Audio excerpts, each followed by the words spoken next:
when you hear the ding, Resident Evil. Resident Evil. I've got a couple of funny stories from my because I had no clue what to expect from it. So I've got some funny stories. I started playing Code Veronica on Dreamcast the other night, and man, I got so far into it and then died. It didn't Oh save no. for like 45 minutes. I got so mad that I just shut it Oh. off. Yeah, I knew I was gonna die a lot, so I made a point to save every chance I Yep. got. Let's see. I've retweeted the post. So now let me share it on the Book of Faces. Blech. Facebook.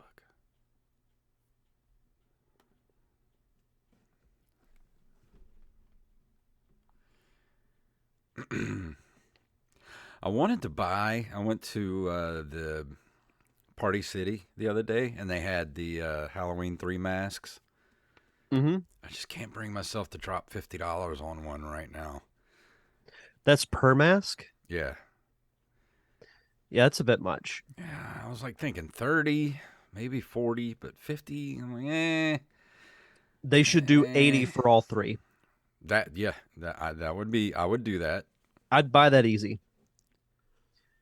I really wanted, instead of the radio station, they should have had the Silver Shamrock Factory. I know, yeah. That so many missed opportunities in that movie. They're just gonna have to make a sequel to Season of the Witch now to make up for it. I'm there for it. Continue the story. Hey, Tom Atkins still alive. He can be in it. Yeah. Have him Rampage. have him like a protege character, and he can just be like the mentor. Yeah. Yeah. Another drunk doctor. Yeah. He's training. Here's Uh, how to drink a 6-pack and still do surgery. Morning Rampage. Rampage. Oh, we need to figure out what Rampage. we're gonna do for the giveaway. Maybe we should have people send us a voicemail of their best impression of whoever they want to do in the movie. Okay. That'd be hilarious. Yeah, I'm all for that. Yeah, let's do that. We'll see Make them who earn we'll see who make them earn submits. their VHS tape. Yeah. All right. Well, I got all the tabs up. Everything is good to go. That's up. And Yep, I'm all set too. I'm good. All right. Well, here we go in 3, 2, 1.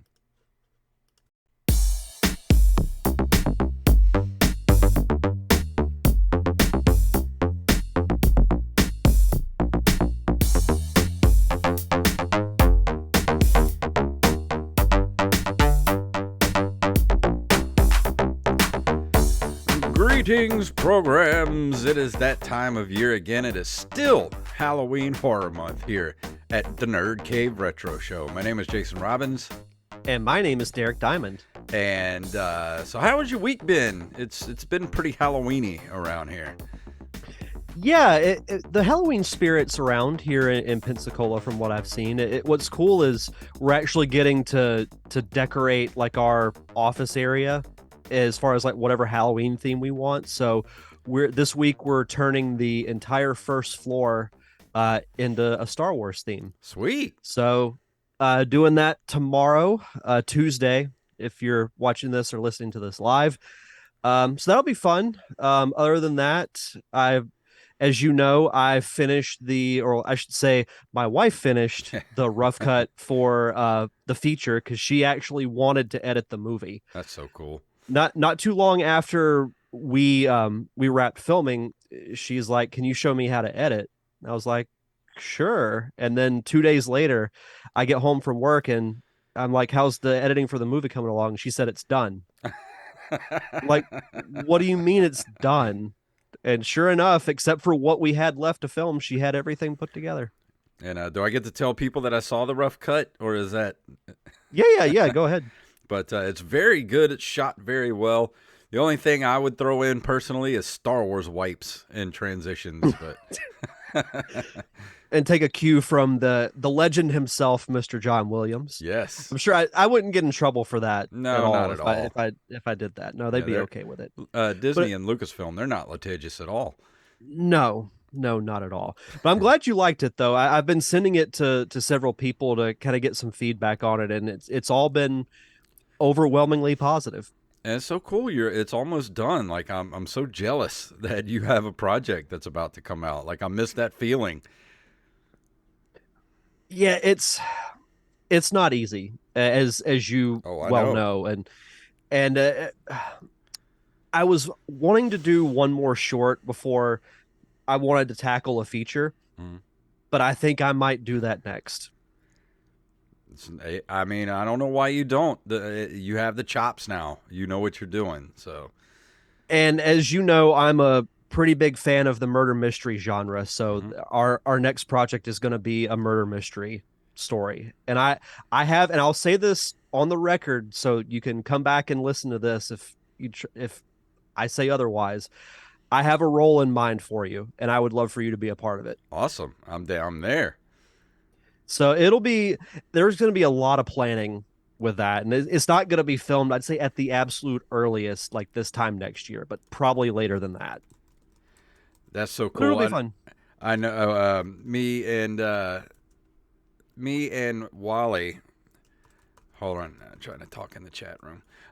Me and Wally are talking. We've been had a project for the past few years, and I've been pitching it around to some local television stations to do a horror host style television show that I developed a few years ago, and haven't gotten any bites on it locally.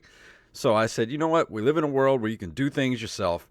I'm going to say screw it and do it myself. And I've been slowly getting things together in the background to do we're going to do some preliminary photo shoots with me and Wally, and we're going to set up a Kickstarter, hopefully for early next year. That way we can get it done and hopefully have a horror host style show that we're going to do online, like either YouTube or Twitch or whatever. And we're going to try to get it done by next October. That's fantastic. So we've been working on it for a while, and I've had the budget, everything ready to go. I've had the pitch ready to go, and I'm tired of sitting on it. So I'm like, you know what? Screw it. Just going to do it myself. So that's what we're going to do. Well, and that's what I did. I just got to the point that I was tired of sitting on, the movie that you saw. Like I've been sitting on that script for over 2 years. I Mhm. wrote the first draft before COVID. So it's you get to the point where you're just like, you know what? Like you said, if you want something done, you usually it. have to do it yourself. Do So it yourself. I think you're going the right route. So no, I'm excited to see what comes of it though. Yeah, well, hopefully it'll take off. Hopefully it'll meet its goal, because it's not going to take that much money to get it done. I mean, it's a horror host television show. It's not that expensive. Most of the money is going to go into the set, the design of the set, and also our director and editor and stuff like that. So we got people we got to pay that are gonna be in on it, but it shouldn't be that expensive. So we'll work all that out, and as soon as the Kickstarter's ready to go, hopefully everybody who loves us will contribute, and we can do a new horror host show on the internet live every Friday or Saturday, whenever we decide to do it. Hopefully so. That'd be great. So it'd be awesome. I'm looking forward to it. But anything else Halloween adjacent that we should talk about before we go into the news? Not that I can think of, no. Yeah, I'm trying to think. Did I watch anything scary this weekend? And I don't remember. No, I've just been so busy with, helping Samantha get the edit done. We started putting the trailer together. I'm looking up. I will say, for those who are local, we're probably going to be doing. Longtime listeners will probably remember I did like a little small film festival here in town a few years ago. We're Hmm. probably going to do another one. It'll be a little more scaled down than what the first one was. Maybe show like 3 or 4 short films of other people that were, shot here locally, Yeah. and then we'll premiere the feature. Awesome. That last one that you did was really fun. And if It anybody is was. near the Pensacola area, and we'll let people know when it's going to happen. It's a very Yeah, fun thing to attend. So if you're near anywhere near the Pensacola area, we'll let you guys know when it's going to happen. It's a really fun night out to go and watch some movies, some short films by some local filmmakers, and it's so fun. You'll have a good time. So we'll keep you updated on that. for sure. But I think it's time to go into the news. What do you say? Let's do it.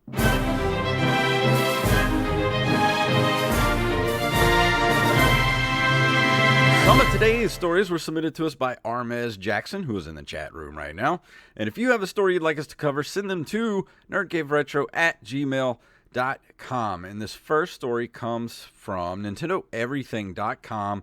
Super Retro Platformer Collection Switch physical release announced. That is hard to say. Leoful today unveiled Super Retro Platformer Collection, a new Switch physical release featuring 4 different titles by German retro indie studio Diplodocus Games. It will release in 2023. The collection includes both 2D and 3D platformers Commander Keen and Keen Dreams Definitive Edition, MacBat 64, Regina and Mac, and Tori 3D will be packed in. These titles were made available on the eShop previously as digital downloads. And I don't think they have a specific release date or pricing yet, but they will have that ready in the near future. So this looks pretty cool. I'm really interested in the Commander Keen games because I never got to play those back in the day. Yeah, I didn't either. I've never played any of these games, and I don't really know that much about them. But it is cool that they're getting a physical release. Like, to me, Yeah. that is a big deal. We've talked, I feel like, more frequently over the last few weeks about that need to still have the physical media. Hmm. Like, digital's great, but sometimes it can be finicky. We all like our physical release. I think the box art looks really cool. It's got that kind of like, it's almost like a hybrid of like the 80s and 90s kind of style. It looks really cool. Yeah, and the Commander Keen games, I don't know if anybody's familiar with those, but those were the games that were made by the guys who went on to do Doom. And Oh uh, wow. and I never have played those, and I know they're an early platformer on computer PCs back in the day. So I don't think they were ever available on any kind of console. Yeah, not to my knowledge. So that'll be fun to play those. I really am interested. I hear a lot about those Commander Keen games, so I've been interested in those for a few years now. Yeah. Our next story comes to us from nintendolife.com. Unreleased Mario Kart XXL tech demo for Game Boy Advance surfaces online. Nintendo preservation website Forest of Illusion has acquired the infamous Mario Kart XXL tech demo, a pitch by Daenerys Entertainment Software for the Game Boy Advance dating back to April of 2004, which has now been made available to download. They originally showcased the game and its dynamic and adjustable perspective view engine featuring dual playfields to Nintendo of Europe. The demo is made up of a single track using Mario Kart assets and features background music from a PlayStation racer called Morhoon Kart, which Daenerys also helped develop. So this is pretty cool.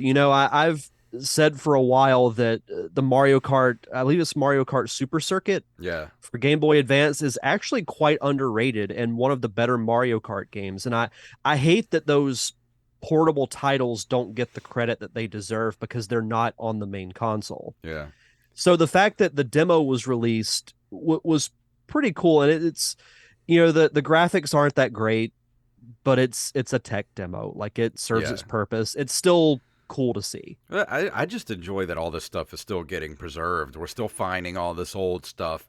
All these old games that were never released, these tech demos, all this stuff needs to be preserved. 100%.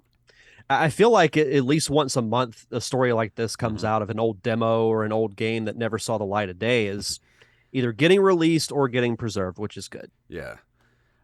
This next story is from our favorite site, NintendoLife.com. Super Mario Brothers movie composer gives fans sneak peek at Mario Suite Part 3.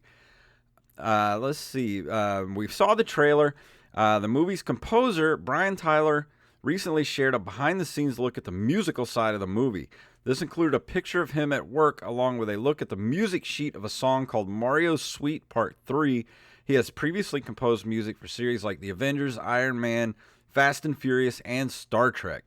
And he says, an amazing day recording the Super Mario Brothers movie orchestra and choir. So excited for everyone to see this unbelievably amazing. But he didn't finish that sentence. Either that or that's a typo. But he put a picture up of the actual music. And I have not read music in like 25 years, so it's like reading Greek to me. Yeah, it's been a while for me since I was in band.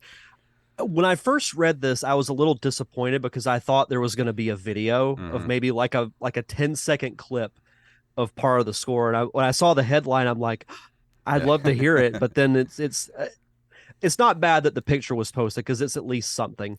I'm personally very excited to hear the score because Koji Kondo is actually helping develop the Mm-hmm. score. People who don't know who that is, he's like Nintendo's go-to person when it comes to scoring. He's been doing it for many, many years. How long has Koji Kondo been? Oh, wow. Since the NES days, huh? I'll look that up. Yeah, you look that up. But yeah, if I was disappointed too that there was no video because I really wanted to hear this. But I guess if you can read music, you can actually like sit down at the piano or whatever and play this out to see what it sounds like. How old do you think Koji Kondo is? God, he's got to be in his 60s probably or 70s. You got it right the first time. He is only 61 years old. Wow, that's it. I thought he would have been like 68 or 70. That's what I thought. I thought he was at least late 60s. He was hired by Nintendo in 1984. Wow. So he's been there since Nintendo has really been Nintendo. As Nintendo as we know them. Yeah, so he's been there in 2 years. He'll be there 40 years. Mm-hmm. Yep, Man. he wrote the Mario Brothers Overworld theme, which is arguably the most iconic track in video game history. He has racked up quite a pension. But I think it's great that he's helping out and overseeing it. Like, it adds legitimacy. Yeah. Brian Tyler is a great composer anyway. I mean, you mentioned a few of the movies he's worked on. I think he's one of the better composers in Hollywood. Yeah. So I'm personally really excited to hear how they incorporate the classic themes and everything. Like, it's going to be fun. Like, the Chris Pratt stuff aside, I'm really excited for this movie. I mean, they have so much good stuff going for this movie. They can't let him screw it up. Right. I mean, if I guarantee you, if he does all his voice stuff and they do like dailies or whatever, and they're gonna make him, and they don't like it or they think people aren't gonna like it, they are gonna make him go back in and redo all that stuff. Because Nintendo's not going to let this be a failure. Mm-hmm. Not like the original Super Mario Brothers movie. Exhibit A, the original Mario Brothers movie. Yeesh. We need this to do well, so we get Mm-hmm. a Zelda movie, we could get a Zelda series, we could get Star Fox, we could get F-Zero, we could get Metroid. I want my Metroid series or movie. I don't care. Either one. I need it. Metroid live action movie in the style of Alien. Yes. It needs to be a horror movie, a sci-fi Oh, horror. 100%. I think Zelda needs to be a series, either live action or if it's animated, it should be anime, Yeah. like Castlevania. Exactly. I was just about to say that. I think that would be the perfect way. I mean, live action would be okay, but I don't know. I would have apprehension about doing Zelda live action. My biggest concern is that it would be looked at as like a Lord of the Rings knockoff because we just had Rings of Power. I would much rather have, like you said, either an anime style like Castlevania or if it is CGI, like cartoon, like Pixar style cartoon, have it be very, very stylized. You know, kind of like, I mean, you could just make it look like Breath of the Wild, and I'd be happy. Yeah, I was about to say, make it like Breath of the Wild. Mm-hmm. I think it'll be okay. Yeah, I'd watch it. I mean, I'm gonna watch it regardless of what it is if Yeah. it gets made. So But I'm excited for the Mario Brothers movie, though. Our last story comes to us from Polygon.com. Silent Hill is back, and so, dare we say it, is Konami. Dun, dun, dun. Wow, wow, wow, wow. Prior to yesterday's Silent Hill transmission showcase, it was widely accepted that Konami, as a video game publisher, had fallen from grace to a state of near total irrelevance. It feels like we've been making jokes for years about the primacy of this one-time jukebox rental business's many sidelines, which include casino and health clubs. Konami hasn't helped itself with seemingly desperate lunges at the latest tech trends such as NFTs and metaverse development. Its last major game launch, 2021's eFootball, was an unmitigated disaster. Let's see. This is kind of a long article. Yeah, I just wanted to point out that I put this in here because they did drop a Silent Hill. I mean that kind of, what did they call it? The Silent Hill transmission showcase. It was rather boring until they showed the Silent Hill 2 remake trailer, and I don't know if you ever played the Silent Hill games. I love the movie Silent Hill, the first one. I think it's great. I like Silent Hill 2, the game, but I played it on, I think, my roommate's PlayStation 2 back when it was new, and I couldn't even finish it as it started giving me nightmares, and I had to stop playing it. Oh, wow. So I don't know if I'm going to be able to play a remake of Silent Hill 2, but I do think it's cool that and I really do, we've made fun of Konami many times on this show, but I really do hope that this is a hit because I want Konami to come back. I want them to make games again. And that's a great point, because if people want Konami to be relevant again, you got to buy their stuff. You got to support them monetarily, because if it sells well, then they'll make more. Yeah, and it's a smart move, too, to me, because, I mean, if Konami came out of the woodwork and said, hey, we have a brand new property of a game for you to play, I don't think people would be as excited. They'd be like, yeah, you've been making Plinko machines for the last 20 years. What are you doing, Konami? I think they come back with a really good remake of Silent Hill 2 is a great move. And I hope it does well. Because it's one of those things that I feel like the video game industry is better off if a company like Konami, with all of its years of prestige, is relevant and successful. Yeah, because I want them to come back with a new Castlevania game. I want them to go back and remaster some old Castlevania games. Like, give me Symphony of the Night, but, like, modernized. I would play the hell out of that. I would too. Even a whole entire remake of the very first game. Give me a third person behind the shoulder remake of the very first Castlevania game. That would be a lot of fun. I would play it. I would play that right now. I would too. And I mean, just Metal Gear Solid. They haven't put out a Metal.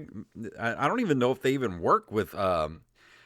Is it Kojima that does? Yeah, Hideo Kojima that does the Metal Gear games. I don't even know if they have a working relationship anymore. But I mean, come back and do some Metal Gear games. And Konami's got really good properties that they're just sitting on and doing nothing with. I mean, come back with shooters. They've got all the Gradius stuff, all of that. That's all Konami. I mean, the possibilities are endless, but this game needs to do well in order for that to even remotely have a chance of happening, I think. And why do we not have a modern Contra in the style? Like, I mean, it's basically Doom, a 2D Doom. Yeah. I mean, why do we not have that now? I mean, Contra could still be a viable IP for Konami. You think a lot of those franchises from back in the day that never transitioned to the next generation, like a Contra, you've mentioned Star Tropics in the past, like notable NES games that just never took off. Yeah. Or just never went past the N64, yeah. Some of those, I don't know, Konami just has a back. They have as much good stuff as Nintendo does, their IPs, that they could come out with and just blow us all away. So I really do hope Silent Hill 2 does well. I don't know if I'm going to play it because I don't know if I can handle it, but we'll see. If you can't, then I definitely can't. I mean, I'm serious. Like, that game on PlayStation 2, it disturbed me, like, to the point I couldn't sleep at night. Like, I was having nightmares because of that game. Okay, now you have me curious. I'm gonna have to look up some gameplay. Definitely. I mean, just watching gameplay is one thing, but playing it is a whole different animal. Yeah. But next up, we are going to do some video game history.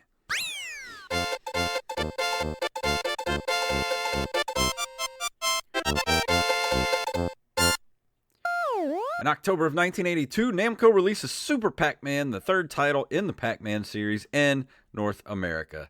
And I always thought Super Pac-Man looked cool when I went into the arcade, but I don't think it plays very well. I have never played Super Pac-Man before.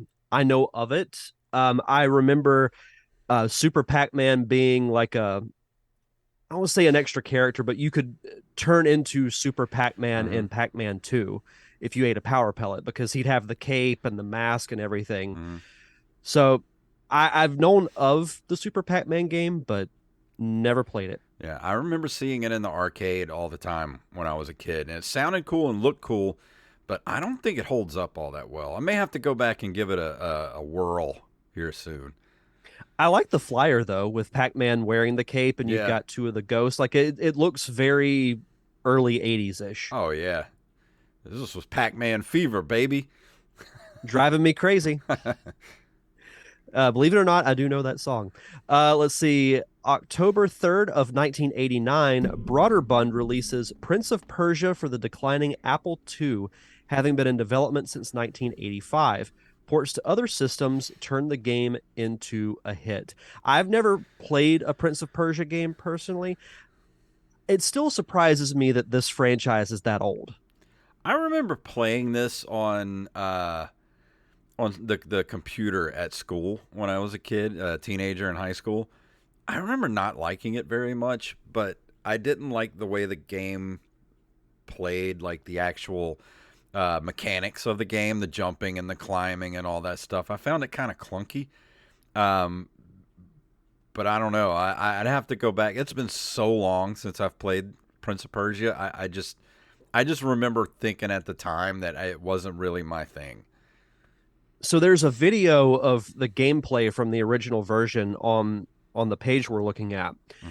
I can't remember the name of the game that it reminds me of, but there's a collection of games. It's almost like the Jackbox games that I've played for the PS4. There's a game like this with the same animation style where you have to fight your opponent and then get to the finish line. So that makes me think of this. I'm going to have to look up what game that is, but I used to play it like nonstop. Yeah. Several years ago. It plays a lot like Flashback, but I tend to find Flashback better. At that time, I still like playing Flashback. I have it on the Switch. I still play it. I need to review it, but I still play it to this day. No, you should. October 31st of 1995, Cyber Dreams releases I Have No Mouth and I Must Scream for DOS and Mac. It's an adaptation of writer Harlan Ellison's short story and won Computer Gaming World's Award for Best Graphic Adventure Game of the Year. Is this the story that he ended up suing James Cameron over for Terminator? I was wondering about that myself because honestly, I threw this in there just because I love the name. But I think you might be right. I think it might be. Let me look that up. I don't think it is because I'm looking at the plot of it and it doesn't sound right. But I do know that Harlan Ellison is the author who wrote a lot of episodes. He was a science fiction writer and he wrote a lot of episodes for the Twilight Zone.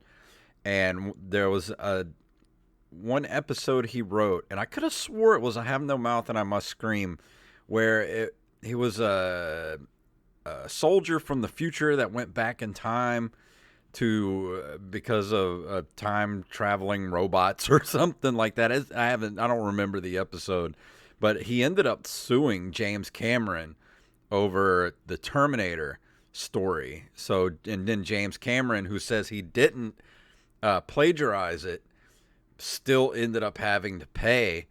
I think Harlan Ellison gets a writing credit on the Terminator movies because of that.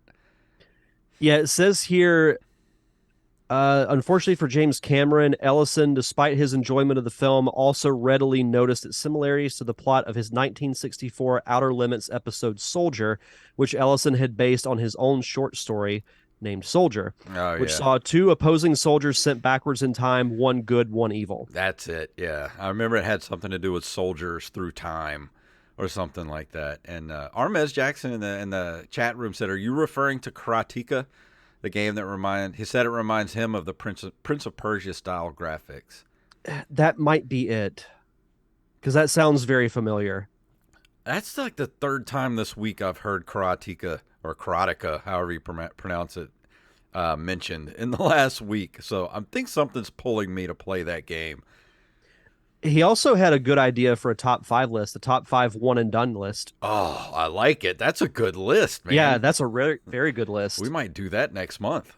Yeah, And I'm down lists, for that. speaking of lists, get your list to us. We're doing top 5 horror games next week. Actually, we're recording next Sunday, the 30th, for our Halloween episode. We're doing top 5 horror games. So you can either tweet at us at NerdCaveRetro, nerdcaveretro@gmail.com. And also we have a brand new, in our Discord, we have a brand new, what is it, thread in there or whatever. It's like a sub chat. Yeah, sub chat for the top 5 list every single month. So if you want to go do that, you can submit them there as well. Yes. And finally, for this month in video game history, October 19th of 1999, Pokemon Yellow Special Pikachu Edition is released in North America for the Game Boy. Still my all-time favorite Pokemon game because it's very similar to the original incarnation, but incorporated elements of the cartoon.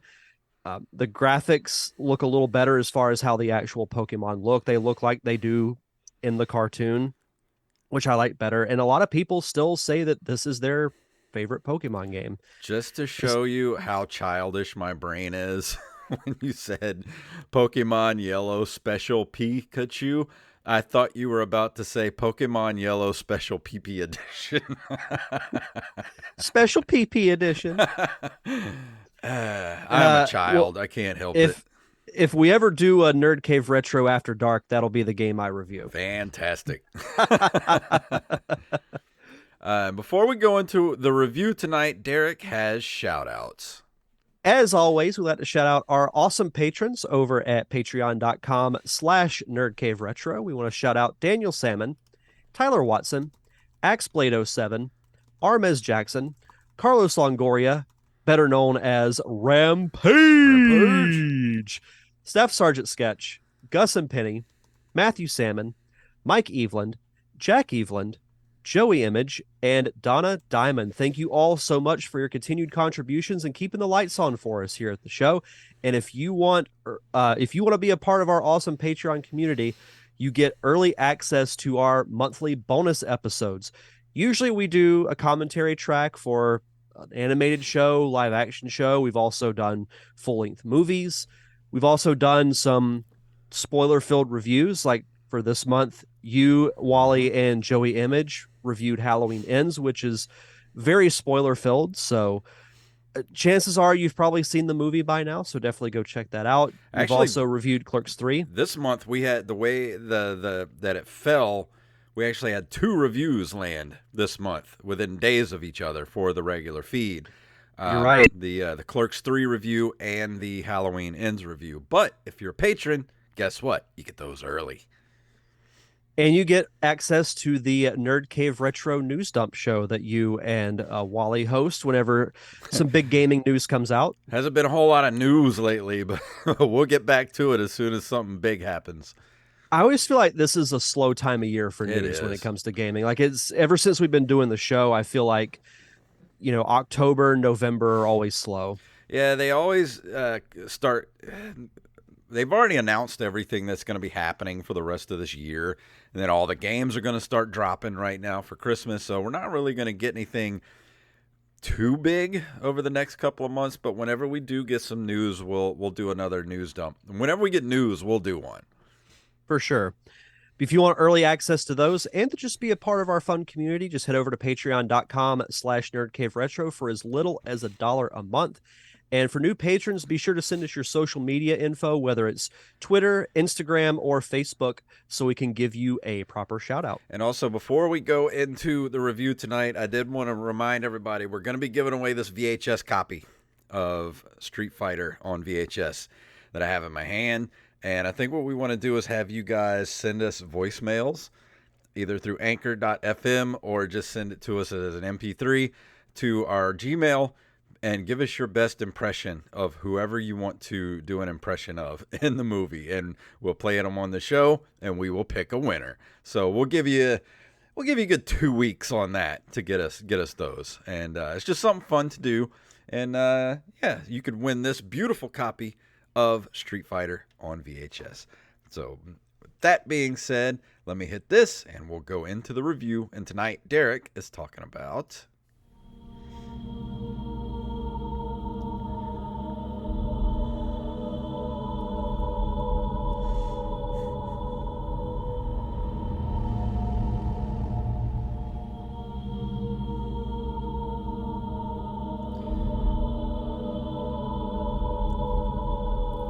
See, that's the thing with Resident Evil. It's mostly just ambient sounds and not music, but that's cool. I like it. Well, don't you mean Resident Evil? Resident Evil. The first time I heard that, I'm like, okay, let's go. Like it actually got me pumped to play the game. Mm-hmm. And I found myself kind of getting lost in that ambient noise because, as you mentioned, there's not really a soundtrack to the game. Like there is, but there's not. When I think of this game, I think of like what you just played with that just kind of low ambient noise that's just loud enough for you to notice. That's one of the cool things about the game is the soundscape of it, because you get stuff like that, just kind of one note ambient noises. And then there's a lot of times in the game where you're just walking through hallways and stuff, and there's no music. All you hear is just your footsteps. I always get scared when that happens because I know that something's about to jump out and something's attack me. Coming through the window at you. Like, oh, here's silence. I'm either going to just turn this corner and get jumped, or something's just going to go right through the window. But yeah, I think that really makes this game stand out in a way, because when you think of video games, we talk about the soundtracks a lot. With having kind of like an iconic theme or certain level music, it wouldn't have worked if they had done like a traditional score, I think, with this game. Like the ambience makes it different. I think it would have worked against it if it would have actually had music. Agreed. So Resident Evil, which is known as in Japan as Biohazard, is a Japanese horror game series and media franchise created by Capcom, which there's been numerous games which are still being made today. There's actually a Resident Evil 4 remake coming out next year.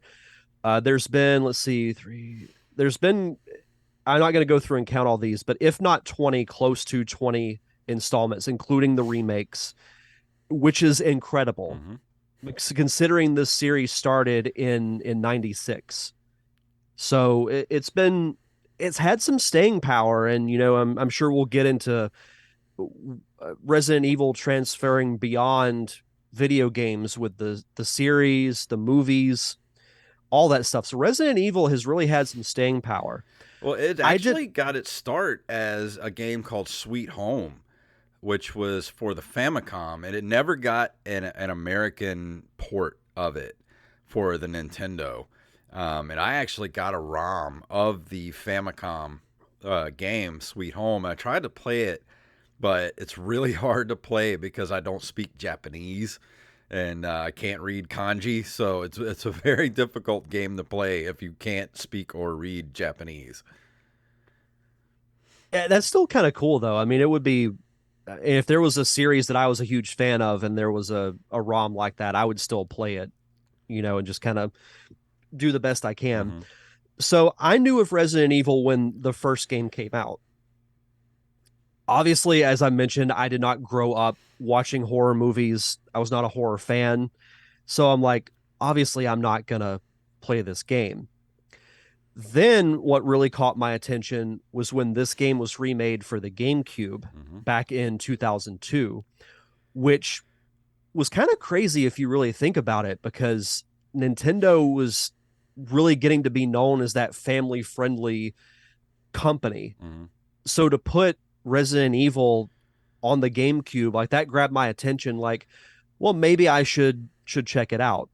So I had a friend who had the game, so I asked if I could borrow it. I'm sure you remember this too. The game was 2 discs long Hmm. because of how big it was. Yeah. So I made it not very far before my anxiety kind of caught up to me. And I'm like, you know what? I tried it. I'm good. So I returned the game and didn't touch it until a couple of weeks ago when I started playing it. Hmm. Because now I can watch a horror movie and not get anxiety over it. Yeah. That still happened a little bit during the game, which I will get into because there were some pretty funny moments that happened. But um, yeah, so in this game, you play as a member of a special law enforcement task force.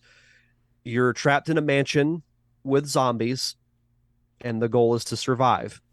You can play as either was it Chris or Jill? Yeah. Yeah. Is Jill Valentine? Is it Chris Redfield? Yeah. Chris Okay. Redfield, Jill Valentine, which Yep. they are weaved all throughout the Resident Evil story Mm-hmm. until now, even through Resident Evil 8. You know, the Chris Redfield and all like and Jill, they're still there. Like, you know, they're weaved in throughout these storylines the whole time. Which is really cool because you could easily just have new characters for Hmm. each installment and almost make it like an anthology. So I played through as Jill, because I've read that the characters' stories are a little different. Is that accurate? Yeah, and that's the way it was with the early Resident Evil games, 1 and 2. There was always two different storylines that you could do. Like you play the game, you could start as either Chris or Jill, and in the second game it was Leon and Claire. Claire is Chris's sister. You play through there's two scenarios to the game. You play one storyline with one character, and then you finish that one, and then you go play the second character.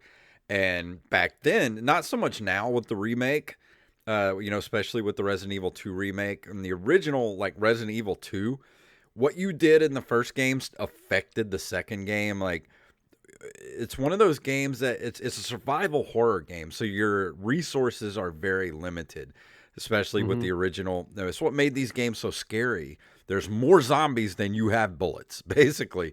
So you have to conserve your bullets. You have to pick your targets. What are you going to take down? What weapons you're going to use? You have inventory issues. You always have to store stuff into a locker, come back for it later. What are you going to bring with you on this little mission you're about to go on? And as you go through the game, if you pick up bullets, like say you're going through Resident Evil 2 as Leon and you're picking up all the bullets as you're going through the game, when you play as Claire, those bullets aren't going to be there. Like you have to share between the two storylines. Well, and that was something that I learned very quickly because I've never really played these type of survival horror games before. Mm-hmm. So I kind of had an idea that you would have to be really conservative with your ammo. What I wasn't expecting was, as you mentioned, you have a very limited amount of what you can have in your inventory. Mm-hmm. And you have to find a locker or some type of box where you Yeah. store stuff in. And if you want it, you have to go back and get it. And that's the cool thing about the game. My biggest pride. I was talking about Joe with our good friend Joey Image. Because we were talking about. I've been playing Code Veronica for the Dreamcast over the last week, and my biggest problem with these early Resident Evil games is having to use ink ribbons to save at Yeah. the typewriters, and you have to conserve your ink ribbons, and the typewriters are so few and far between that you can go long stretches of time without saving, and if you die, you go all the way back to your last save. So everything you just did, if it's 10 minutes or an hour, it's wiped out. So you have to be very careful about saving in this game. It was frustrating, but at the same time, it was such a new experience for me that it required me to think differently as a gamer because I'm so Hmm. used to playing like platformers and other types of games and not survival where you have to really be smart with what you do. Yeah. Because as I learned in the beginning, you walk through, you go through like the dining room, you go out into a hallway, you round a corner. By the way, something that creeped me out every time this happened, when you walk up to a door, how it cuts to the scene of Yeah. pushing in the door and it just goes Hmm. because I'm just waiting for something to be on the other side and just grab me. Yep. So you walk around that corner and then the screen cuts to black and I'm like, Hmm. oh no. And you see that first shot of the zombie, eating one of the other humans. Hmm. So of course it comes after you and then the game kind of progresses from there. Um Yeah, and as a new player to Resident Evil, you can't go into the game like you go into your first, the dining room, and you've picked up one pack of bullets. You've got 15 bullets on you. It takes like 6 or 7 bullets to take down a zombie. So if you walk into the dining room and you kill all the zombies in there, then you're out of ammo. Like you're you screwed screwed until you is find what you another are. box of ammo, because the next room you're going to go into is probably going to have 15 freaking zombies in there. I will say this though. God bless the daggers Yeah. because I would have died more than I did Yeah. had it not like the first time I picked one up and it gives you the description of what you use it for and I'm like, "Oh, thank God," because I was just imagining this scenario where I was going to get jumped by a zombie and that was going to be it for me. So, Yeah. it's a defensive, really a defensive only weapon where if you're kind of like you've got a zombie in a headlock, you just take the knife and just stab it, and Hmm. then you can make your getaway. Yeah. But I enjoyed it once I got used to some of the aspects of the game. Something that was the most jarring to me was when you're walking through the house, there are a lot of like quick cuts. Hmm. Whenever you move to like a different section, it cuts to a completely different camera angle. It's almost like you're watching through a security camera. Exactly. And that really threw me off in the beginning, especially when you've got a zombie coming after you and you move 3 steps and you're like, cut, cut, cut, cut. I'm just like, oh God, like what's gonna happen? But It definitely you takes get used to getting it. used to, but I think that's what made those games so special, those weird camera angles and tank controls. Because like you said, it's like you're watching a security camera, or you're watching, like, it's like very cinematic, like the way the camera angles are. Plus, it's not like a regular first person shooter, or even way the Resident Evil games went to from the tank controls to behind the shoulder third person with 4 through 6, and then now with 7 and 8 they're complete first person view. I like the original tank controls with the different camera angles, because you couldn't see around corners. You didn't know what was coming, so it made the jump scares way more real. Those happened a few times. Yeah.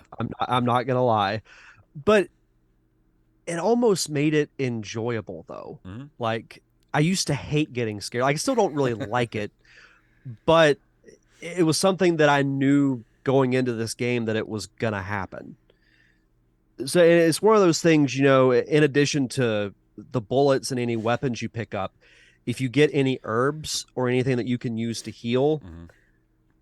if you find it, save it. Yes. Because especially when you get to the boss fights, which by the way, that giant snake scared the crap out of me. Uh-huh. I'm like, here's a house full of zombies, and I'm like, yeah, here I am fighting this giant snake Yep. that's chasing me all through the house. So It was a cool fight though. did you find did you start combining your herbs and all that stuff Mm-hmm. to Yep. cure poisons and things like that? Yeah, Um, I read that it was smart to do that. So yeah. That's how you conserve space a lot, is to combine things. And how did you find the puzzles? in the game. I felt the last playthrough I did, I think it was last year or year before, for Halloween Horror Month. I did it was the GameCube remake, but they have it on the Switch now, which is Hmm. crazy because that remake still holds up like really well. So if you've never played Resident Evil, just get it on the Switch. It is the GameCube Yep. remaster, the 2002 remaster. It looks so good. It does. And I will say, if you get it now because it's 50% off. Oh wow, okay, I saw yeah. that on the eShop. Yeah, it's $10 right now. And it's a long game too. I mean, I say long. It takes how long did it take you to do it? I think it took me like maybe 10, 11 hours to go through it again. Yeah, that sounds about right. But there's so much to do in the game. I mean, there's a lot. The game is not huge. I mean, you're in, this mansion. There's a lot, you go down into the catacombs and things like that. It's not a huge game. There's a lot of backtracking, and there's a lot of puzzle solving. And I remember I just asked you that, like, what'd you think of the puzzles? I felt like the puzzles really held up well. I think so. Like I wasn't expecting those either for the most part, but with me growing up playing Zelda, like that was almost kind Hmm. of second nature because that's how every Zelda dungeon is. You have to go through certain puzzles to advance. So Hmm. I thought it was actually a nice addition. And like you mentioned, the game it's long because of the backtracking that you have to do. But I liked that it takes place in this mansion. It's very intimate and self-contained, but it does tell a big story because of just the sheer amount of stuff that you have to do. Hmm. Yeah, like you said, there is a lot of backtracking, but it's not like it.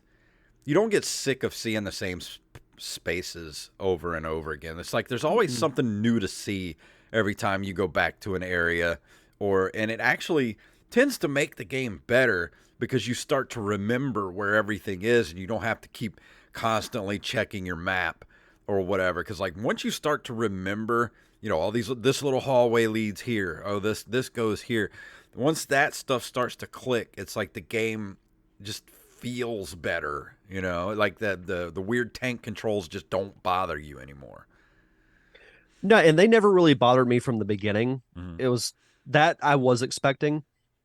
So it's just kind of whatever to me. But I did want to talk about the remaster because I think the look of it is incredible. It does such a good job of conveying this like old broken down mansion where you can see little details in every room you go in, whether it's books or broken shelves, moss, just the wear and tear you see all throughout the mansion, especially the lighting when you get down into the catacombs of Hmm. the mansion is really cool. And it makes me want them to adapt this game and do it right Yeah. because and it wouldn't be that expensive to do. Yeah, and with the success of Resident Evil 2 remake and Resident Evil 3, like I just can't believe I don't know why they haven't gone back and did a Resident Evil 2 style remake of Resident Evil 1 cuz it's ripe for it. I mean, maybe eventually we will get that. I hope so. I mean, don't get me wrong, the GameCube remake holds up really well. It surprised me at how good that game looks and plays, and the sound is so good, and it just holds up like crazy. And I just wish that I could play it again in a third person view, like the Resident Evil, like the remakes. I would like to experience it a different way again. Yeah. And this does make me want to play Resident Evil 2 because the gameplay was fine and everything, but I was drawn more into the storyline Mm-hmm. aspect of it. Like I've seen most of the movies. I didn't watch the new Netflix show. Was it Welcome to Raccoon City? Mm-hmm. Yeah, No, the movie was Welcome to was Raccoon Welcome to City. Raccoon City. I don't remember what the new The series Resident may have Evil just been series Resident was. Evil. I made it through maybe an episode and a half, and I did not like it. That's what I've heard.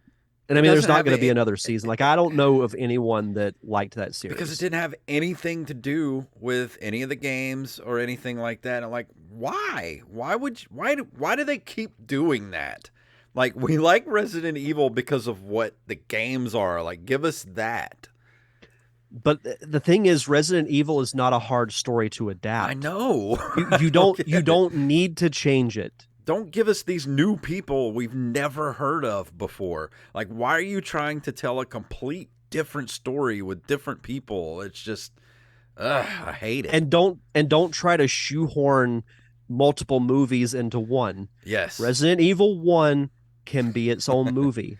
And then if that does well, Resident Evil 2, that can be its own movie too. Yeah. Like you've got all this resource and material that you can use. Let's spread it out. Don't try to shove it all into one thing. That was my biggest thing with Welcome to Raccoon City. Like that should have been just Resident Evil 1. Yeah. Like that whole movie could have been like the sets in that movie are great. They look just like the game. Like the police the police station, all that stuff looked just like the game. But man, it was like they just tried to shove 12 hours of story into an hour and a half movie. I would have loved to have been a fly on the wall to hear who said, "That's a good Yeah. idea. Let's do that." Ugh, hate it. But as far as the reception of the game goes, the original PlayStation version was, of course, is held in very high regard. Received an aggregated rating of 91 out of 100 at Metacritic. It was one of the 3 highest rated games of 1996, along with Super Mario 64, which scored 39 out of 40, and Tekken 2, which scored 38. I can't Wow. believe Tekken 2 has a score that high. I know. But some of the other, let's see, Electronic Gaming Monthly gave 35.5 out of 40, Famitsu 38 out of 40, Game Informer 9.25, IGN 8.7 out of 10. So very, very highly regarded game. And this whole franchise is very highly regarded. I mean, it to me is up there with the most notable video game franchises of all time. Like it's in that upper tier, in my opinion. Yeah. And this game, I actually, once I got used to the controls and got over my own anxieties of wanting to to jump every time a zombie jumped out at me, I really like this game a lot, and I Good. want to play the sequels now. I'll give it a solid 8 out of 10. Good. Awesome. I'm glad you like it. I really liked it. Because really liked it. You know me, I love the Resident Evil franchise. Yep. I love the games. Resident Evil 2 is still my favorite game of all time. I played the N64 version of that game so many times. It's stupid how many times I played through that on the N64. Rampage, I get it. Rampage in the chat room says he still doesn't like Resident Evil 1. It's a lot to get used to. With the controls and all that stuff. But I say, if you've never played it, or if you haven't played the remake, the GameCube remake, which is available on the Switch right now, I say give it a try, because once you kind of get over the tank controlliness of it and just sort of let it be what it is, you'll really enjoy it. And Derek, I'm very much excited for you to move on to Resident Evil 2 remake, because that game is so good, it makes me sick. Like, it's so good. At some point I will play it. I don't know what I'm going to review next, but I may save that for next year's Halloween Horror Month. Okay. And RMS Jackson says, damn dogs jumping through the window still freak me out. Yeah, me too. One little nuance of that game that I liked, and for those who've never played it, it opens with these dogs chasing you and you take refuge in the mansion. When you go outside, they're still hanging around the fence, just waiting for you to come out. And I'm like, I love that. Like, I love little details like that in games. And Rampage, I get it. He says he has the HD version, says he still doesn't like it. He likes 7 though. And that's why I wish they would do another remaster of Resident Evil 1 in the style of Resident Evil 2, because I think people would go back and like it better that don't like it for what it is, I think would enjoy it if they got to play it in a not a first person view, but a third person view. That way you have a little bit more control over your character, because it does take a lot to get used to those tank controls. You can't, like, not try to sugarcoat it. It's kind of bad, those tank controls, and I'm glad they don't do it anymore. But for the time and to go back and play those games that way, it does add to the tension and the moodiness of that game. That's why I studied the control settings so I would know what I was doing. Yeah. But that's awesome. I'm glad you enjoyed it. It's one of my favorite games ever. And yeah, it was good. I liked it. I just love them so much. It's the perfect game to play for Halloween. Yeah, exactly. So go play it. If you haven't played it, go play it. But that's going to just about do it for this week. I guess no more feature presentation anymore. Well, one thing you can do is you can follow the social media for my upcoming movie. It's at The Feature Movie on Facebook, Twitter, and Instagram. I've been trying to post daily photos of some of the behind-the-scenes work, and now I've been doing, some of the visual effects that I've been adding, because I've been trying to make a pretty cool end credit reel. So I posted a picture of that yesterday. And then if you want to follow my filmmaker Facebook page, it's facebook.com/Derek Diamond Filmmaker. So fantastic. Always got something going on. And for open micers, tomorrow night, we usually record on Monday nights after this show, but this week it's going to be tomorrow night when we record, and we are going to have our mutual friend, Mr. Jeremy Branch, is going to be on the show. And the pop culture nihilist himself. Yes, the pop culture nihilist. So go check him out on YouTube at the Pop Culture Nihilist, and he's got a new YouTube where he's doing synthwave, retro synthwave type stuff, and it's so good. I love synthwave. I have like 50 synthwave channels saved on my YouTube because I just love to listen to it. And I'm excited to hear him on the show. He's, he and I have been friends for several years. Mm-hmm. So we've worked together on various podcasting projects. So I'm excited to hear your chat with him. Yeah, we've been talking about doing a show together for a long time. This is the first time we're going to finally get it done and talk to each other on the podcast. But his synthwave channel is called Lucid Memory. So go check that out on YouTube. And go check us out at Open Micers on Twitter and Instagram. And I think that's going to do it for this week. I'm so ready for Halloween. I don't know about you. It's crazy that it's already here. I know. It's a week from today. I don't know what I'm going to do. I just wonder if I'm going to get trick-or-treaters this year. Do you usually get trick-or-treaters at your place? Surprisingly, no. I don't think I've ever had one since I've lived in this house now for 5 years, and I don't think I've had one trick-or-treater. Are there children in Florida, or is it just all old people? Depends on the area. I keep wanting to talk to the landlord at my apartment complex here, and I'm like, why don't we, because all of our buildings face each other to create courtyards. I'm like, why don't we all get together as a community and decorate our patios, and then just have all the kids come around and go from patio to patio in the courtyards, and we could have like a prize for whoever has the best decorated patio and get like, a couple $100 off your rent for the month. Yeah. Mike, I think that's a great idea. That's a good idea. I'm going to do that. Yeah, you should pitch that. I know. But I think that's going to do it for this week. And we love you guys so much. Thank you for hanging out with us. Yeah, thank you so much. And if you would like to email us, you can email us at nerdcaveretro@gmail.com, if I can speak. We are at nerdcaveretro.com, which takes you to our link tree, which takes you everywhere, to our Facebook, Twitter, Instagram, and of course, our merch site at ncrmerch.com. Get a t-shirt, mug, hat. We got all kind of designs over there that you want to go look at. Go check them out, ncrmerch.com. And of course, our Patreon, patreon.com/nerdcaveretro. As little as $1 a month gives you early access to all of our extra episodes every single month. And if you can't do that, I understand times are tough. Leave us a review wherever fine podcasts are given away for free. So Derek, please tell them what it's all about. Resident Evil. Resident Evil.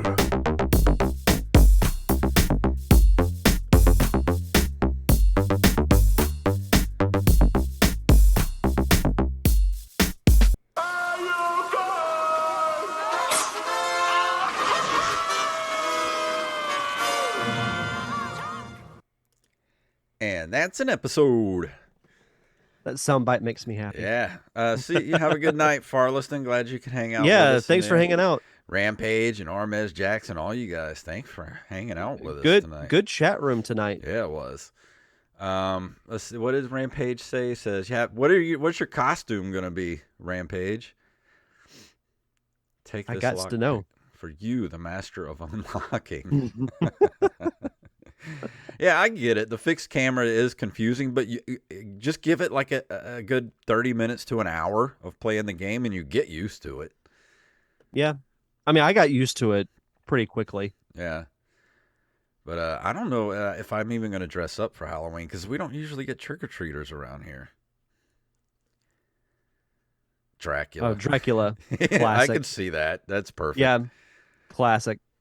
Yeah, I don't know if we're going to do anything either. We haven't really we talked about it a while back, but not recently.